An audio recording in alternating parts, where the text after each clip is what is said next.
Assalamualaikum warahmatullahi wabarakatuh. Bismillahirrahmanirrahim. Innal hamdalillahi nahmaduhu wa nasta'inuhu wa nastaghfiruh wa na'udzubillahi min syururi anfusina wa min sayyiati a'malina may yahdihillahu fala mudhillalah wa may yudhlil fala hadiyalah. Asyhadu an la ilaha illallah wa asyhadu anna Muhammadan abduhu wa rasuluhu la nabiyya ba'da. Amma ba'du. A'udzu billahi minasyaitonir rajim. Ya ayyuhalladzina amanu kutiba alaikumus syiyam kama kutiba alal ladzina min qablikum la'allakum tattaqun. Sahabat sekalian, berjumpa lagi kita pada kajian yang ke-60 kali ini. Kajian tersebut merupakan pendalaman dari judul kajian kita yang ke-46 yang lalu, yaitu kajian dengan judul Puasa Ramadan Jangan Awam. Pendalaman dimaksud karena ada seorang teman kita yang bertanya, dan pertanyaannya sangat bagus. Pertanyaan teman kita tersebut menginspirasi saya untuk memberikan jawaban, sekaligus juga menjadikan salah satu simpul jawabannya sebagai judul kajian kita kali ini, yaitu kalau berpuasa Ramadan terus-menerus awam, akibatnya apa?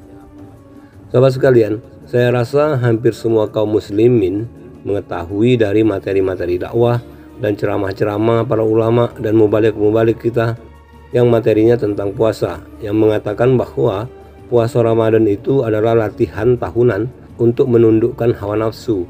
Kalau demikian, itu artinya manifestasi konkretnya puasa Ramadan itu pada diri seseorang dapat dilihat pada 11 bulan setelah bulan Ramadan.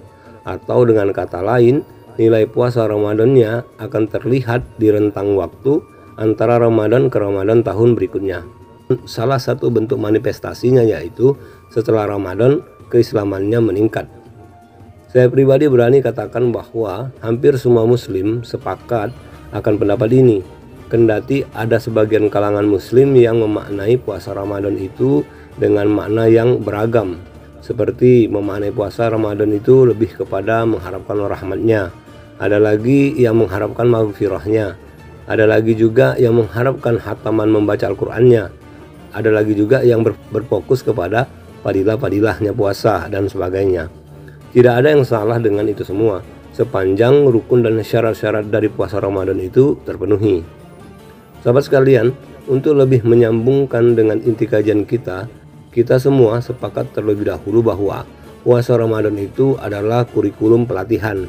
Setelah itu, kita berfokus kepada satu pertanyaan, apakah semua orang yang berpuasa memahami bentuk-bentuk hasil konkret dari latihan tersebut? Jawaban sementaranya adalah ada banyak yang tidak paham, bahkan tidak tahu sama sekali hasil konkret dari puasa Ramadan itu apa. Taunya ya puasa Ramadan, puasa ya puasa di bulan puasa, sudah begitu aja, titik. Tetapi pastinya tidak bagi orang-orang yang berilmu agama yang baik, di mana mereka sangat-sangat mengetahui bentuk-bentuk konkret hasil dari puasa Ramadan itu. Dan inilah loop dari judul kajian kita kali ini. Sahabat sekalian, sedikit saya singgung mengenai pahala atau berpahala. Perlu kita ingat kembali bahwa ritme fase kehidupan kita itu adalah dihidupkan, lalu dimatikan, lalu dibangkitkan untuk dihidupkan kembali, dan terakhir dimusnahkan. Dan ritme tersebut berlangsung di 3 alam kehidupan, yaitu dunia fana, kemudian alam baka, dan alam akhirat. Dan Allah telah mengatur mekanismenya yang termaktub di dalam sunatullah. Saya sudah bahas ini di beberapa judul kajian. Silahkan menelusurinya bagi teman-teman yang belum sempat menyimaknya. Semua sunatullah itu tertuang juga pada sunnah Rasulullah, di mana sunnah atau hadis Rasulullah tersebut orientasinya kepada keterkaitan dengan fase pertama pada ritme tadi, yaitu kehidupan duniawi. Dan Al-Quran sebagai wadah dari sunatullah menjelaskan perkara ini secara universal, baik itu pahala di skala duniawi, terlebih untuk pahala di skala akhirat. Satu contohnya yaitu ketika syariat berbicara tentang pahala, maka kita selaku umat Islam harus memahami itu dalam 2 skala, yaitu pahala di skala duniawi dan pahala di skala akhirat kelak. Karena pemahaman keduanya adalah terkait erat terhadap apa yang Allah maksudkan dan Rasulullah ajarkan.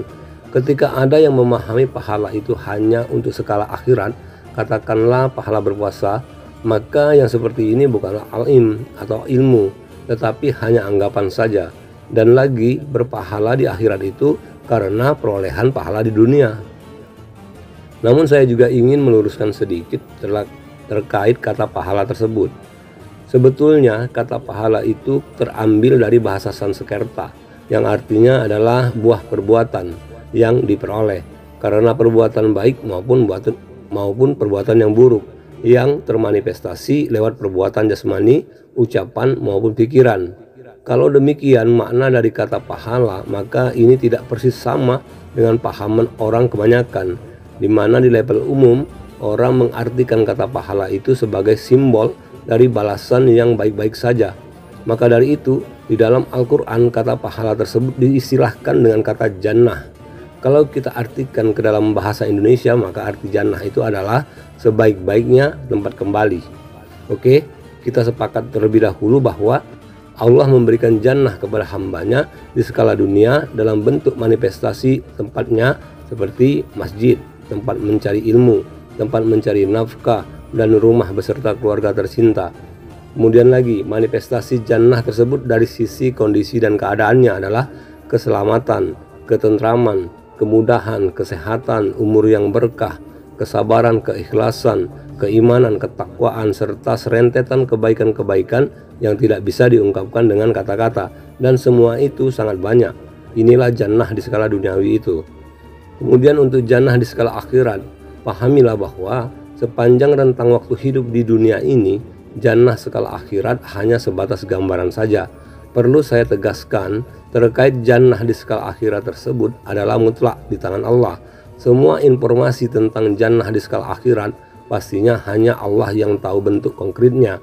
Dan semua informasi tentang jannah skala akhirat tersebut, baik itu di dalam Al-Quran dan sunnah yang disampaikan oleh Rasulullah kepada semua manusia, serta atsar para ulama-ulama, informasi terkait jannah skala akhirat tersebut adalah gambaran saja. Mengapa demikian? Pertama, pengkondisian gambaran tersebut disengaja oleh Allah untuk menjadikan keberadaan jannah di skala akhirat tersebut menjadi cobaan bagi semua manusia yang sudah Allah tanamkan iman di dalam kolbunya. Dan yang kedua yaitu pengkondisian ini Allah maksudkan juga sebagai salah satu bukti asma berkuasanya Allah dan juga kemahatauannya. Jadi selaku manusia selama hidup di dunia fana ini, terhadap manifestasi jannah di skala duniawi adalah harus kita temukan dan pahami guna mempertebal keimanan kita, terkhusus keimanan akan janji-janji baik Allah sekaligus ancaman-ancamannya di akhirat kelak. Dan terhadap manifestasi jannah di skala akhirat, kita harus memantapkannya sebagai long term expectation atau ekspektasi jangka panjang. Jadi kesimpulannya adalah temukan dan pahami manifestasi jannah di skala dunia dan mantapkan ekspektasi jangka panjang terhadap jannah di skala akhirat kelak. Jadi kita harus getol dalam menemukan dan memahami manifestasi jannah di skala duniawi, karena ini sangat menentukan potensi meraih jannah di skala akhirat kelak. Terkait keberadaan jannah akhirat, maka sikap yang dibutuhkan hanyalah meyakini seyakin-yakinnya hingga ke tingkat hakul yakin.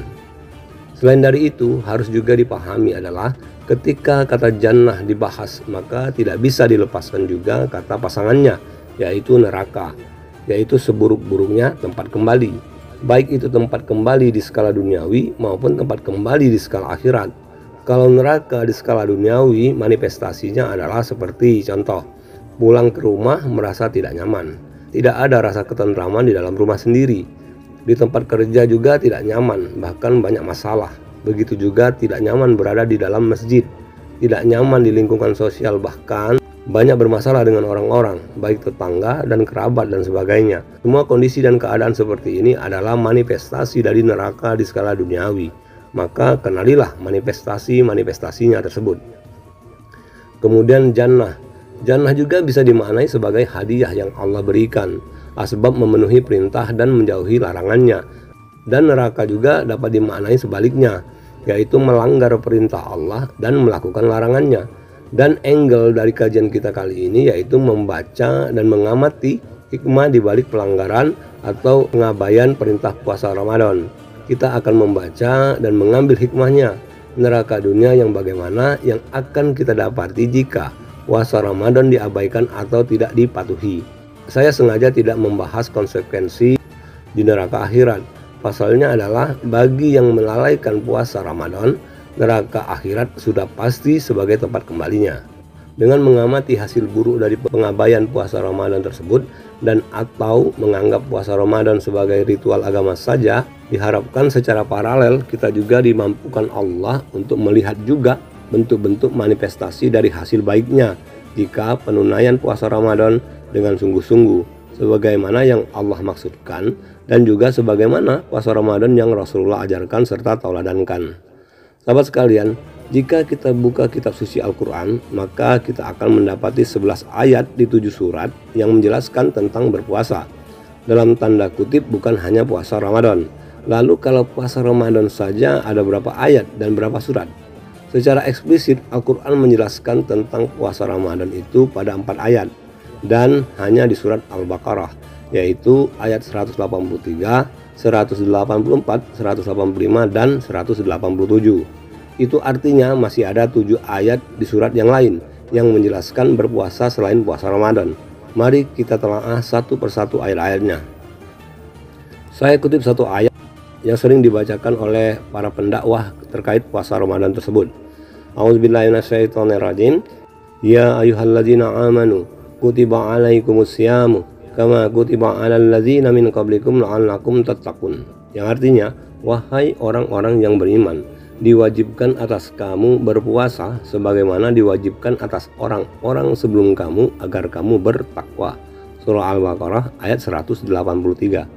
Ayat tersebut disambungkan dengan ayat ke-184, 185, dan 187 yang menjelaskan puasa Ramadan secara panjang lebar.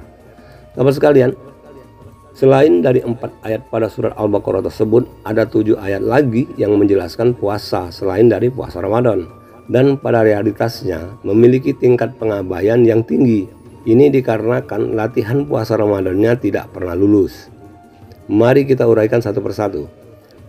Sahabat sekalian, di realitas yang pertama yaitu berpuasa 2 bulan berturut-turut untuk pembunuh jika dia tidak bisa memerdekakan seorang budak dan membayar tebusan. Di akhir zaman ini budak sudah tidak ada lagi, bayar tebusan tidak ada juga, yang ada penjara, dan Al-Quran tidak menyebutkan penjara. Maka itu artinya pengganti dari memerdekakan budak dan membayar tebusan yang tak bisa ditunaikan berhujah kepada surah An-Nisa ayat 92, di mana berdasarkan asbabun nuzul dikatakan dari Ibnu Jarir meriwayatkan bahwa Ikrimah berkata, Al-Haris bin Yazid dari Bani Amir bin Lu'ay pernah menyiksa Ayasi bin Abi Rabi'ah bersama dengan Abu Jahal. Kemudian Al-Haris masuk Islam dan hijrah ke Madinah. Ketika di Hirah, Al-Haris bertemu dengan Ayasi dan Ayasi mengira Al-Haris masih musyrik, maka Ayasi pun membunuhnya. Kemudian Ayasi mendatangi Nabi SAW dan memberitahu beliau tentang hal itu. Lalu turunlah firman Allah, dan tidak patut bagi seseorang yang beriman membunuh seorang yang beriman atau yang lain, kecuali karena tersalah atau tidak sengaja, hingga ayat yang terakhir. Kafarat dari membunuh adalah membayar tebusan atau memerdekakan hamba sahaya. Dan jika kedua kafarat tersebut tidak bisa dipenuhi, maka sebagai gantinya adalah si pembunuh wajib membayar dengan berpuasa 2 bulan berturut-turut. Namun masalahnya, di akhir zaman ini tidak ada lagi hamba sahaya dan paradigma nyawa tidak ternilai dengan harta. Itu artinya satu-satunya kafarat bagi pembunuh di akhir zaman ini adalah berpuasa 2 bulan berturut-turut. Namun pertanyaannya adalah, di akhir zaman ini masih adakah pembunuh membayar kafarat pembunuhannya yang dia lakukan dengan berpuasa 2 bulan berturut-turut? Maka jawabannya tidak pernah terdengar. Yang banyak terdengar itu adalah pembunuh setelah keluar penjara membunuh lagi. Inilah salah satu akibat jika hukum Allah tidak dijalankan. Padahal tidak ada hukum negara yang melarang seorang pembunuh berpuasa 2 bulan berturut-turut sebagai kafaratnya. Dan ini disebabkan latihan puasa Ramadannya tidak pernah lulus. Jangankan yang 2 bulan berturut-turut, yang 1 bulan saja kedodoran. Kemudian lagi realitas yang kedua yaitu kafaratnya juga hampir sama dengan kafarat realitas pertama tadi, yaitu membebaskan budak juga, dan kalau tidak punya budak dia wajib berpuasa 2 bulan berturut-turut. yaitu untuk suami yang menzihar istrinya lalu menarik ziharnya kembali, yaitu seorang suami yang karena emosi tak terkendali meneriakkan, "Kuceraikan kau." Tapi setelah reda emosinya, dia menyesal. Pertanyaannya adalah, di akhir zaman ini masih adakah seorang suami yang menzihar istrinya lalu menyesal, lalu dia membayar kafaratnya dengan berpuasa 2 bulan berturut-turut? Jawabannya juga tidak terdengar yang demikian. Yang ada itu adalah ributnya berulang-ulang, menziharnya pun berulang-ulang, tapi sudahnya dicampuri lagi istrinya. Dan ini dihukumi zina. Maka dari itu orang yang suka berkata menzihar istrinya biasanya akan berulang-ulang hingga dosa zinanya menumpuk. Dan ini juga disebabkan latihan puasa Ramadannya tidak pernah lulus. Perkara menzihar ini dijelaskan di dalam surah Al-Mujadilah ayat 3 dan ayat 4. Dan selanjutnya realitas yang ketiga adalah terkait turunnya surah Al-Ahzab ayat 35. Ayat ini menceritakan para wanita di masa Rasulullah masih hidup.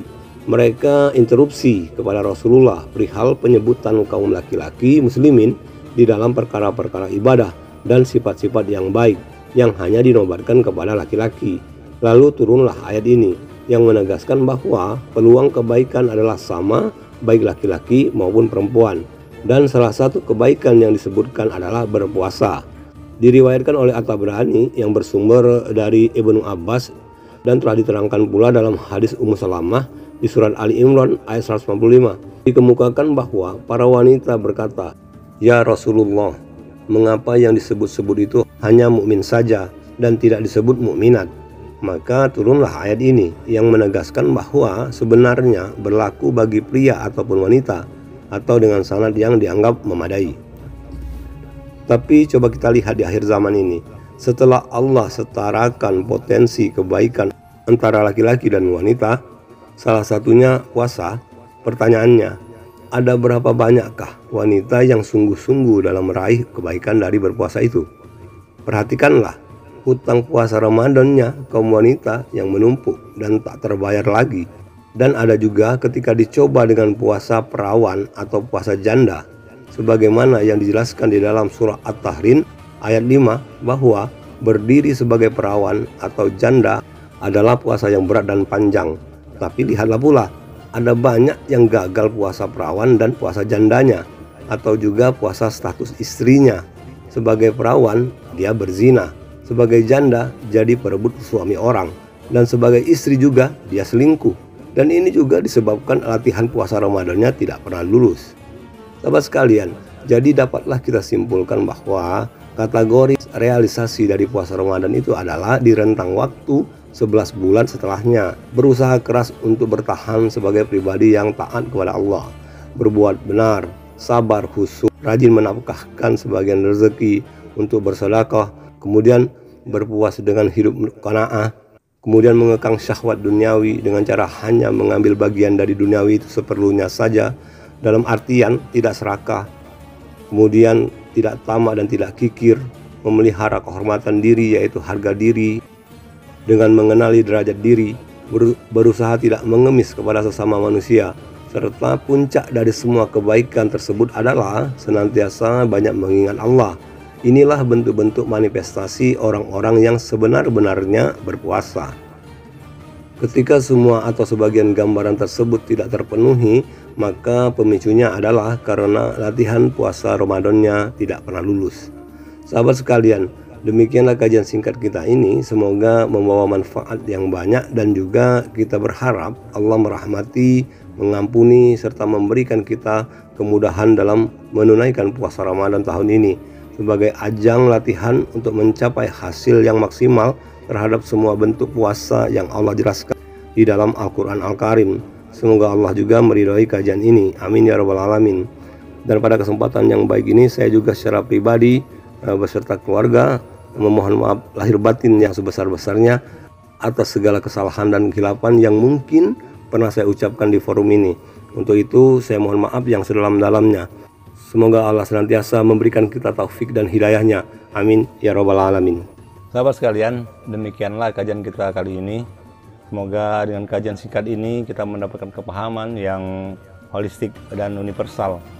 Untuk itu, dan ini saya mohon undur diri. Terima kasih atas segala perhatian dan mohon dimaafkan atas segala kekurangannya. Semua kebenaran yang kita dapatkan dari kajian ini wabil khusus untuk saya pribadi, bahwa semua kebenaran itu adalah semata-mata dari Allah Subhanahu wa Ta'ala, dan untuk semua kekurangannya adalah mutlak dari diri saya pribadi. Untuk itu sekali lagi saya mohon maaf yang sedalam-dalamnya. Sampai berjumpa lagi pada judul kajian selanjutnya, dan salam tasawuf. Assalamualaikum warahmatullahi wabarakatuh.